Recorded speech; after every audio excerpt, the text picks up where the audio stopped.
Hi, everybody. Welcome to English Digest. I'm Tom. Hi, I'm Stephanie. It's our News Watch unit today. It's also our all-English lecture, our all-English unit, so we're not going to be speaking any languages other than English, although I may try to stick in a word of Chinese or Spanish here and there. No. Just no for French, fun. no Spanish, no Chinese. Well, it's kind of hard to say because English is a language that borrows from a lot of other languages, but still, we're going to be speaking mostly, if not entirely, in English today about some items in the news recently. We've got something about a smile mirror, which will help cancer patients stay upbeat, keep them positive and optimistic despite the fact that they've got a really terrible disease. And we're also going to be talking about the events in Zimbabwe, a large African country, and the fate of Robert Mugabe, who has ruled there with an iron fist for many years. Okay, guys, as we always do, we're going to read through both of these stories and then we'll be back to talk about some of these things using only English.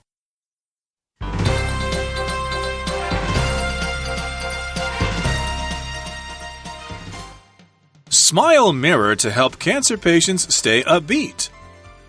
A new device is trying to give cancer patients something to smile about. The Smile Mirror, developed by industrial designer Berk Ilhan, only becomes reflective when its facial recognition software is triggered by a smile. Until then, it merely appears as an opaque, flat surface. Research has shown that both smiling and laughing can boost our immune system. In addition, these actions can help relieve both mental stress and physical pain. The mirror aspect focuses on the idea of patients coming to terms with their illness by looking themselves in a mirror, while at the same time reminding them to smile and stay upbeat. Ilhan, who has designed a number of other products to help cancer sufferers, is only producing the Smile Mirror in small quantities right now. The process is expensive. Each mirror costs $2,000 to $3,000 to make. However, Ilhan is using the crowdfunding site Kickstarter to raise money. He hopes to bring the production price down to around $500 per unit. He plans to donate the mirrors to hospitals as well as make them available to the general public. Zimbabwe looks forward as Robert Mugabe steps down. Robert Mugabe resigned as president of Zimbabwe in November 2017. Ending 37 years of controversial rule over the African nation. In effect, his resignation was forced, as both his own party and the opposition had agreed to impeach and remove Mugabe if he didn't go voluntarily. This decision came at the end of a tense period that began when Mugabe fired his vice president, Emerson Mnangagwa, in what many saw as an attempt to make the presidential seat available to his wife, Grace.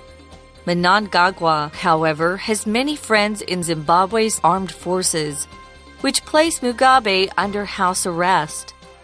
Mnangagwa, who'd been in hiding, returned to the public eye and was soon confirmed as Zimbabwe's new president. Mugabe was seen as a hero in his early years, after leading the fight against the white minority regime in what was then Rhodesia. However, he used violence to maintain his rule in the face of criticism from inside and outside Zimbabwe, even as corruption and mismanagement plunged the country into crisis. Therefore, many Zimbabweans celebrated Mugabe's downfall and look forward to a new start for their country. All right, everybody, let's talk about our News Watch unit totally in English here. Now, first of all, we're going to talk about a special kind of mirror. A mirror is something you look into to see your reflection. And look in your mirror and you can see a reflection of yourself. But in this case, it's called a smile mirror. And it helps cancer patients stay upbeat. Here we've got the word upbeat, which means optimistic. You're looking forward to the future. You're positive about things. You're not negative, depressed, and pessimistic. Yeah, you're hopeful for the future, which is a great attitude to have. Now, this smile mirror, that's the name of this special mirror, was developed by a guy named Burke Ilhan. He's an industrial designer. He's probably one of those guys that designs things that are used in factories, big pieces of equipment. But he had a great idea for the smile mirror. This mirror is interesting because it doesn't always show your reflection. You have to do something special to get this thing to actually appear like a mirror. It's kind of interesting. It only becomes reflective, or it shows back something that's right in front of it that's reflective when its facial recognition software is triggered by a smile. Very smart mirror, I would say. It's a smart smile mirror. So if you've got facial recognition software, it's the kind of software that when you're using it, the software can actually figure out who that person is looking at it, or whatever screen. It might be a computer monitor. It might be something that the government's using, or science labs use facial recognition sometimes to make sure only employees can get access to some of their top secret developments. So this is facial recognition software, and it's triggered by a smile. Trigger is a word we use for both a noun and a verb. If you trigger something, you cause something to start, some sort of action. And we use trigger as a noun to talk about that piece of a gun where your finger pulls back on it or presses on it, and then once you press the trigger, that gun will shoot the bullet out. So a trigger just starts something. So what we're saying is when you look into the mirror, that software can tell if you're smiling, and if you're smiling, that device turns into a mirror. It isn't a mirror before then. Yeah, I've heard of this software before. It seems like smartphones and maybe digital cameras have this kind of facial recognition software where it can actually put a square around someone's face and then it writes the name. Is this, Joe Smith here? Facebook does that. And you can say, oh, yes or no or whatever. Yeah. And then also I think they've got these trigger mechanisms where, like, if you raise your hand or something, or if you smile, then the camera will take your picture if you're trying to take a selfie or something like that too. Oh, so those are kinds of representative of facial recognition software. I wanted to mention a similar term here, or related term to trigger warnings. You hear about that oftentimes nowadays. Something that someone needs to say before they give a speech or something that might be offensive to people. A trigger warning. Watch out. I'm going to say something that might offend you, so be careful. Be prepared to plug your ears. But in any case, this is facial recognition software that triggers, or is triggered by a smile. That's the passive construction there. Now, until then... I wanted to mention something. There's a pretty popular phrase we use with trigger. If someone's quick on the trigger, it means they have got a really quick response to any sort of comment or conversation going on. Usually people who are quick on the trigger are witty and fun to be around. There you go. So again, we're talking about this mirror that is triggered by a smile with this facial recognition software. Yeah. And until it is triggered by a smile, it merely appears as an opaque, flat surface. Now, here we've got the word opaque. You'll hear this used in art oftentimes. It's something that you can't really see through. Right. Okay? It's not transparent. But it kind of looks like a piece of glass or something that should be transparent, which means see-through. A lot of times in bathrooms, there'll be a door on a shower, and it will be opaque. Some of it will be, some of it, my door in my shower at home, you can see through the top part and the bottom part. The middle part is opaque, which kind of gives you some privacy. If you're showering and someone else comes into the bathroom, they can't see you. So yeah, it's an opaque, flat surface. Now, research has shown that both smiling and laughing can boost our immune system. I've read a lot of stuff about this, yeah. If you're feeling down in the dumps, even if you just make that motion with your mouth, maybe you're not really happy, but you smile, it can actually affect your body. It can affect your mood. So if you're having a bad day, try reading some jokes or watching something that's funny. Sometimes I'll go to YouTube and watch my favorite clips that make me laugh. Something is boosted, or if you boost something, you kind of pick it up a little bit, make it a little higher, And your immune system is the system in your body that protects you against different diseases. You might have a colleague that has a cold or the flu. And if your immune system is poor, it won't protect you from that cold. So stay away from those people. I'm always trying to boost my immune system. I'm sure you are too, Tom, because when we get colds, we can't work. Right, exactly. So we need to take special vitamins or drink a lot of apple cider vinegar and things like that. Exercise, yeah. Exercise, those things kind of boost our immune systems. And in addition, these actions can help relieve both mental stress and physical pain. So yes, if you smile, that's an expression, to smile. Laughing is the sound. So if you smile and you laugh, then these things can help relieve mental stress, which is things that are going on in your mind that give you some kind of anxiety. Yeah. And also physical pain, of course. If you're suffering from cancer, you're probably experiencing loss of pain. Totally. Now, the mirror aspect focuses on the idea of patients coming to terms with their illness by looking themselves in a mirror while at the same time reminding them to smile and stay upbeat. So basically, the mirror aspect, the idea of the mirror, uses this idea. First of all, you need to come to terms with your illness. Face the fact that you've got this horrible disease and you've got to deal with it. Don't stick your head in the sand anymore. And the other aspect of it is to actually remind yourself to smile and stay upbeat, because if you do those things, it would give you a better chance of fighting the disease.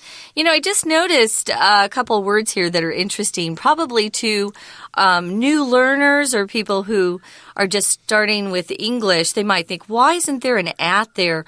Looking themselves in the mirror. Typically, when you start learning English, you learn that you say you look at someone, right? So why would you say looking themselves in the mirror? We do when we're talking about a mirror. So look someone directly in the face. We'll often say that if you want to confront someone. But you don't need the preposition at there in case you're worried about that. Let's go on to the next paragraph. Ilhan, the name of Burke, Ilhan, that's his last name. It's kind of an interesting last name.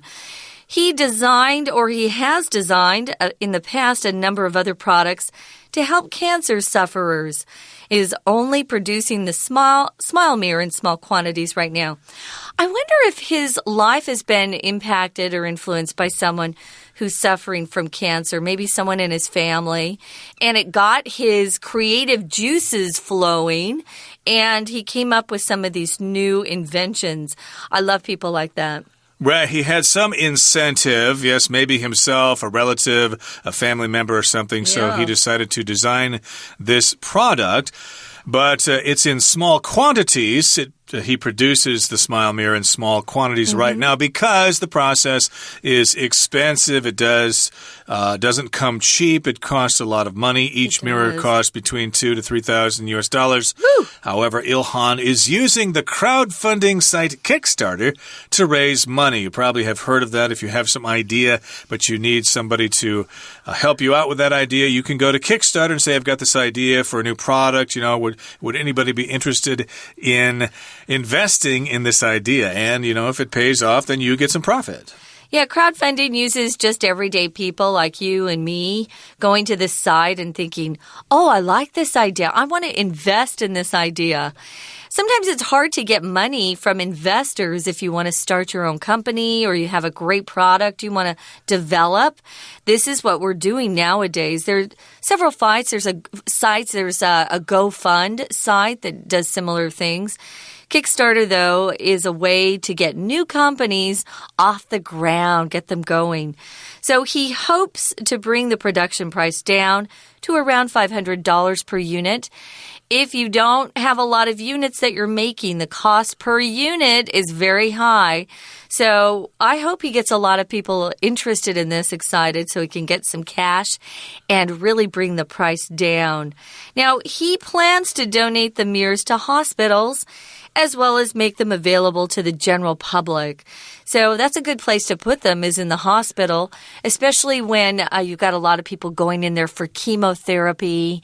Maybe it's just a day treatment and they're not staying overnight. But a lot of those kids that are suffering a lot from cancer, they're in the hospital quite frequently. It'd be nice to have something like this they could play with. And they should be free in those hospitals because he's going to donate them to hospitals. And he's also going to make them available to the general public. To donate just means to give money or products to someone to help them out, and it's for free. Donate blood, donate your time, donate money, etc., etc. Okay, that brings us to the end of our first story for today. Let's take a little bit of a break right now, but stay tuned. We'll be right back.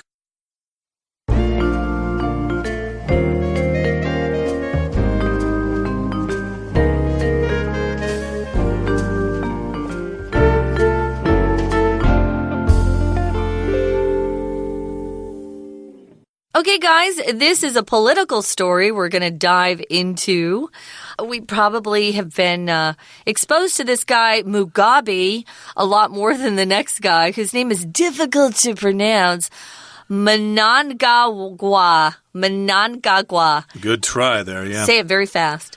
Yeah, it's real hard to look that name up, because Zimbabwe is a country in South Africa, and it has 16 official languages there. Oh, my goodness. So I don't know what language that's from there, so you might have to ask a native speaker of whatever language that comes from, how to pronounce that name. But in any case, that's the person who became president after Mugabe stepped down. You may have heard of Robert Mugabe. He's been the leader of that country for many, many years.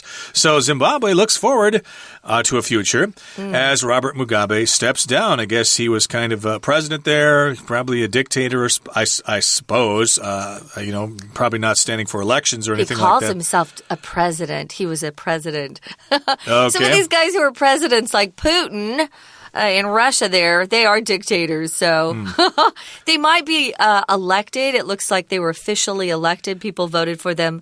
But we know how some of these countries, how their elections go. Indeed. Yeah. So he's stepping down, which means he's resigned from his position and somebody else is going to take over the job. Although I understand the new guy just appointed a bunch of guys who are also in Mugabe's government, so it probably isn't really a big change. But we wish them the best here. But let's talk about the first paragraph here. It says, Robert Mugabe resigned as president of Zimbabwe in November 2017, ending 37 years of controversial rule over the African nation. So here's the word resign. That means you quit your position. Every once in a while, we hope the president of our country will resign because of a scandal or something like that. We hope they'll resign. I guess Richard Nixon resigned way back in, 1973, 74, somewhere in there. He resigned. He quit the job. But that, of course, is ancient history. Mugabe here resigned as president for some reason. And that happened last year, November, and he had been in charge of 37 years. And we're saying his rule or his reign over the country was controversial, which means different people had different opinions about it, and they often argued about it. The fact that our writer Pat, he actually used the verb rule. So if you rule over a nation or rule over a country, it's a pretty good clue that this person was somewhat of a dictator. We'd never say that Tsai Ing-wen is ruling over Taiwan. So, yeah, it's pretty well known that he was a dictator, I think. So controversial. A lot of people disagreed about what was going on. And when some of these guys get in power, it's almost impossible to get them out. So it says he stepped down. We use that phrase when people are leaving a particular job. You could use it for a CEO. I know a couple of months ago, ESPN, a big sports TV network, the president of ESPN was forced to step down. You can be forced to step down and you can say I resigned, but actually you were pushed out. So step down, pushed out, forced to leave. So he had been there for quite a while. So in effect, his resignation was forced. That's what we said, as both his own party and the opposition had agreed to impeach and remove Mugabe if he didn't go voluntarily.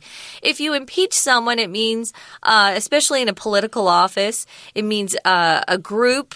I'm going to use America as an example. We have Congress. And if they vote to impeach a president, for example, they say that his conduct has been improper, you could say, or he's done something immoral, maybe even illegal. And at that point, he can resign. He can be forced out by public opinion. But just because you're impeached doesn't mean you have to leave. For example, Bill Clinton was impeached for having a little bit of an affair with that young intern. But as we all know, he didn't step down. He didn't resign. Exactly. I think he's probably the only one in modern times to have been impeached. Nixon was almost impeached, but didn't quite get there. I think Andrew Jackson, after the Civil War, was impeached or something like that, but that's going way back in history. Way back, yeah. But in any case here, yes, indeed, they were going to impeach him and then remove him from office if he didn't go voluntarily, if he didn't volunteer to step down. And the decision, or this decision, came at the end of a tense period that began when Mugabe fired his vice president, which I'll get to in just a second here, but this is a tense period. Yeah. Tense means nervous. People don't know what's going to happen. They are waiting with a lot of anxiety. They're on edge, you could say. Yep, indeed. Yes, indeed. They're on edge. And so it was a tense period. Nobody knew it was going to happen. And that happened, or at least this tense period started when Mugabe said, "Hey, Emerson, get out of here. You're fired." Okay, so he fired Emerson Mnangagwa, I hope I said that right, and this is what many saw as an attempt to make the presidential seat available to his wife, Grace. So I guess that's what Mugabe was thinking. That's what people thought he was doing. Let's just get rid of this vice president here, and then my wife, Grace, can be the new president. So, kind of a crazy move, but Mnangagwa has many friends in Zimbabwe's armed forces. That's the military. Anytime you see those two words together, the armed forces, it includes your army, which are the soldiers on land, your navy, soldiers on the sea, Air Force, soldiers who are in the air, who fly. So he had a lot of friends in very important places. In some of these countries where there's a revolution or someone is thrown out or forced to leave office, it's usually because the armed forces get involved. So if you have friends in the military, you're in good shape. So they placed Mugabe under house arrest. This often happens to not just politicians who are accused of crimes, but just normal people. Sometimes the judge will give them house arrest, which means they're under arrest. They cannot leave the house, but being in your house and under arrest is much better than being in jail or prison. Yeah, I think Aung San Suu Kyi was under house arrest in Myanmar for many years before she became the leader there. But in any case here, Mugabe was placed under house arrest. He didn't have to go to jail. And then the vice president, Mnangagwa, who'd been in hiding, returned to the public eye and was soon confirmed as Zimbabwe's new president. So he was in hiding. He didn't want anybody to find him, but now it was safe for him to come out of hiding, and then he was confirmed. He was appointed to be Zimbabwe's new president. Now, moving on to the final paragraph here, it says Mugabe was seen as a hero in his early years after leading the fight against the white minority regime in what was then Rhodesia. Okay, so that's kind of a similar situation to South Africa. You've got some white people there, but they are a minority. If you look at the actual statistics there, they're like way less than 1% of the population, but they were still controlling everybody else there. Crazy. So Mugabe was seen as a fighter. Get rid of those awful white people. They're the minority. They don't belong in charge of our country. And that was a regime, the white minority regime. Regime is like the government, but usually it implies that the government is an authoritarian one. They're dictators. They just took power and they don't accept elections or anything like that. So Zimbabwe was actually a former British colony. That's why they had that white minority regime. They declared their independence in 1965, and then they changed the name of their country from Rhodesia to Zimbabwe in 1979. So there's a little bit of history. Well, he used violence To maintain his rule in the face of criticism from inside the country, domestic criticism, and international criticism, which is outside Zimbabwe. So people have noticed he's not always a good guy. He was kind of bad. In the face of means he was confronting that sort of criticism. So he used violence to keep hold of his position as president. He was corrupt and he mismanaged the country. So corruption refers to people who were doing illegal things like bribing politicians to get what they want. You're usually taking money in exchange for some sort of action that requires power. And mismanagement means you didn't manage well, darn it. Some companies are so badly mismanaged that they go bankrupt and they have to close down. So if something is plunged into something else, think of plunge as going from a high level straight down to a low level. If your toilet's backed up and you can't flush it, sometimes we'll use a tool called a plunger and we'll put it inside the toilet and we'll just force it down very quickly. So we often use this verb to talk about the stock market. If it has a bad day and it plunges, or a stock that you're watching plunges, it loses a lot of value quickly. They plunged into crisis because of their own president, who was doing some things that were wrong. Because of that corruption, because of the mismanagement, certain government services were not being carried out. People were putting the money in their pockets and buying favors from other people. Terrible. While the average citizens all suffered as a result of this corruption here. So it was plunged into crisis. They had a lot of problems there. They didn't quite know what to do. Therefore, many Zimbabweans celebrated Mugabe's downfall, and they look forward to a new start for their country. So as you might expect, at the beginning there, Mugabe was instrumental in bringing down the white minority regime. He's a hero. He's a folk hero. We should have him be our president. But then he exploited that position. He remained in power for many, many decades. Yeah. And he brought about corruption and mismanagement. So now everybody wants to see him go. Thank you very much, sir. We appreciate what you did, but now you are a bad person. We want someone new. We're going to kick you out. I sure hope that this new guy, Emerson Mnangagwa, is a much improved president for that country. They deserve to have a better guy leading them. We wish this particular country all the best. We hope that they find more peace and prosperity through their new president. And hopefully this will inspire some of our listeners there to actually do some research into Zimbabwe. I'd certainly like to do some reading about it. It's kind of interesting that they have 16 official languages. My goodness, they must have lots of different cultural groups there and stuff to check out. So, hey, maybe someday it will be safe to travel there. I don't know if it's safe now because of conditions there, but hey, it might be a very sought-after travel destination in the future. Okay, that brings us to the end of our lesson for today. And we don't have a Chinese teacher for today. No. We told the Chinese teacher to have the day off, so that brings us to the end of our program. Thank you for listening, and please join us again next time for another edition of our program when our Chinese teacher comes back. From all of us here at English Digest, I'm Tom. I'm Stephanie. Goodbye.